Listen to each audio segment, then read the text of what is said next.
ahli digital forensik yang juga mantan tersangka fitnah ijazah Jokowi, Bung Rismon Hasiholan Sianipar. Selamat malam Bung Rismon.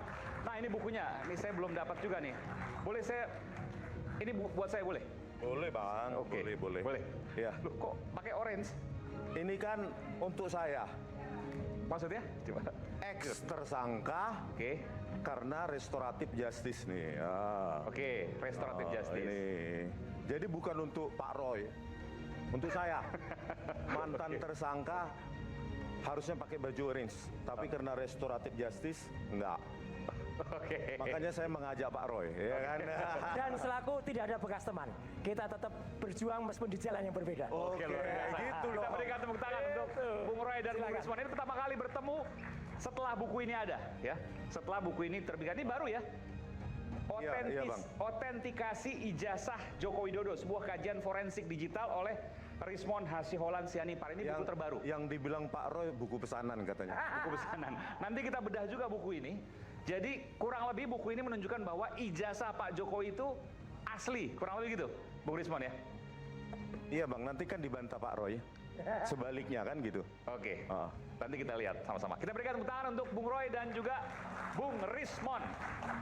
Kemudian pengacara Roy Suryo, Bung Refli Harun masih dalam perjalanan. Pengacara Presiden ke-7 RI Joko Widodo, Profesor Firman Pangaribuan. Selamat malam, Bung Firman.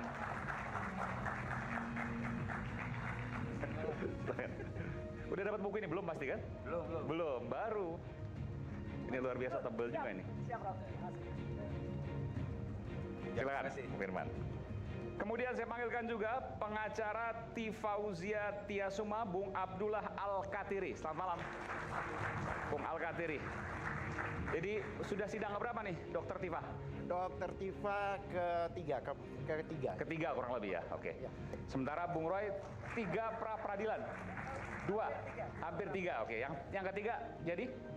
Yang ketiga jadi dan dimulai besok pagi, tanggal 22 Juli. Bukan tanggal 28 ya, dimajukan jadi besok pagi. Besok pagi? Besok sidang pagi. perdana pra peradilan? Pra peradilan yang ketiga. Oke, nanti saya dalami soal itu. Itu Mas Refli udah datang. Oh ya, oke. Bung Refli, saya panggilkan langsung tadi, saya panggilkan. Selamat malam, Bung Refli. Ya. Malam. Ini buku baru, nanti bahas soal ini. Dari Buku apa Bung itu? Rismon. Otentikasi ijazah Joko Widodo. Ini buku atau pesanan ini? Silakan bro, di bawah. Oh, di bawah. Kemudian pengacara Bung Rismon Sianipar, Bung Jahmada Girsang. Oh, ini saya pikir tadi Jampitsus atau apa ini? Hah? Mirip loh, enggak serius. Ini warnanya mirip, ini Malam, agak mirip. Gimana Mas? Karena Eman yang ganteng. Jadi ini seragam pribadi aja. Oke, tapi Pradi begini Bang, warnanya. Pradi, aku kebetulan salah satu komite di Pradi Suara Advokat Indonesia. Oke. Di komite saya sarankan seragamnya begini. Oh, Pradi Suara Advokat Indonesia. mirip sama kejaksaan dong kalau gini. Oh, nggak apa-apa, mirip-mirip nggak apa-apa kan? Analog gitu loh. Analog, oke. Keren. Silakan, Ya. di bawah aja, Pak.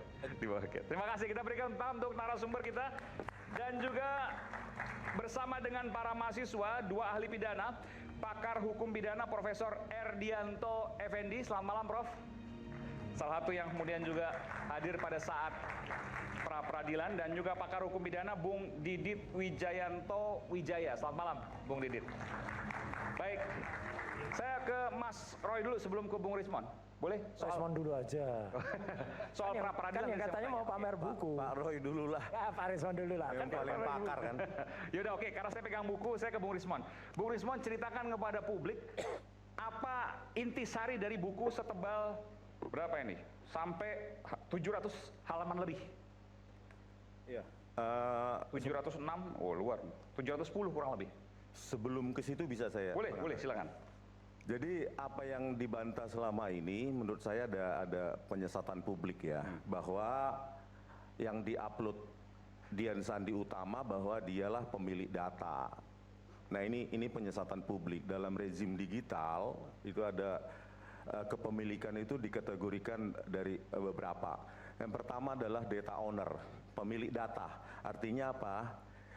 Informasi yang terkait di dalam objek digital itu terkait si pemilik data karena tertulis Joko Widodo, nomor induk mahasiswanya, tanggal lahir, UGM, bla bla bla.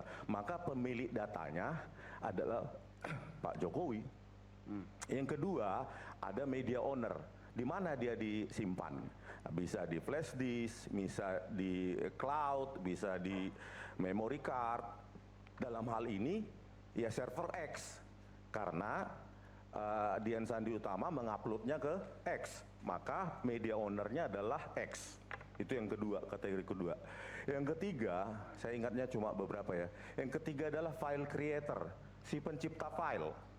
Siapa pencipta file dan dengan cara apa? Misalnya dipoto, di scan atau lainnya. Maka nanti di sidang akan ditanyakan kepada Dian Sandi, siapa si pencipta filenya? Lewat apa? Kamera kah, scan kah? Nah itu. Baru yang terakhir yang saya ingat ya adalah uploader atau distributor. Disitulah peran dari Dian Sandi.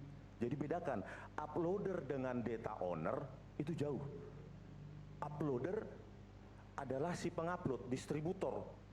Data owner adalah pemilik informasi yang ada di dalam objek digital tersebut. Jadi kalau di apa kemarin kan sering ya pengacaranya baik Bu Tifa maupun Pak Roy mengatakan pemilik data itu Dian Sandi. Salah, dia uploader. Data ownernya adalah tetap Pak Jokowi. Jadi di situ dalam rejim digital dan banyak referensi itu. Jadi maksud saya supaya tidak terjadi penyesatan publik nanti seolah-olah nanti Pak Jokowi nggak punya legal standing dalam melaporkan. Enggak, data owner ya kalau mereka yang belajar dalam teknologi digital tetap mereka yang punya informasi di dalamnya. Sama seperti Pak Roy menampilkan KTP saya. Maka data ownernya tetap saya. Nah dari mana Pak Roy Suryo mendapatkan akses KTP saya? Apakah saya berikan langsung? Tetapi informasi yang termuat dalam KTP itu, ya saya pemilik datanya. Meskipun nanti disimpan di server YouTube. Distributornya siapa? Ya pemilik kanal YouTube. Begitu.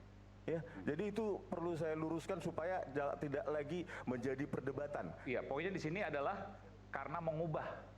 Nah, makanya saya bilang, tadi data ownernya Pak Jokowi. Pak Jokowi merasa bahwa informasinya di dalam objek digital yang diupload oleh Pak Dian Sandi Utama diubah gitu loh tuduhannya, sangkaannya. Diubah oleh saya sebelumnya atau Pak Roy Suryo atau Bu Tifa kan begitu. Jadi bukan Dian Sandi yang sebagai uploader yang bertanggung jawab, mereka yang disangkakan mengubah karena informasi yang terkait termuat di dalam objek digital yang diupload oleh Pak Dian Sandi Utama adalah Pak Jokowi. Ketika mengubah maka masuklah delik pidana di Undang-Undang ITE. Iya, itu. Itu Pak. maksud Anda ya? Iya. Oke. Tapi itu diyakini bahwa punya Pak Jokowi ijazah yang Bukan diupload Dian Sandi. informasi kan terkait dengan Pak Jokowi nih. Ada di foto ijazah itu yang diupload oleh Pak Dian Sandi Utama itu kan Joko Widodo. Tapi kan Undang-Undang ITE mengubah dokumen asli. Apakah kemudian itu dokumen asli? Bukan objek digitalnya, Bang. Informasi yang kok ketawa sih? Enggak bagus ini menertawakan. Saya sedang serius. Boleh, gitu loh. saya kasih kesempatan. Jangan, kan belum tahu, Pak. Ya. Pak Didit ya. Loh, kok Silakan, boleh sedikit. biarkan saya jangan diinterupsi dulu. Maksudnya gini, informasi yang diubah, maka itulah yang diberubah. Sebentar, Bung Rismon. Tadi soal bilang ada yang lucu. Menurut Anda apa yang lucu, Pak Prof? Boleh sedikit.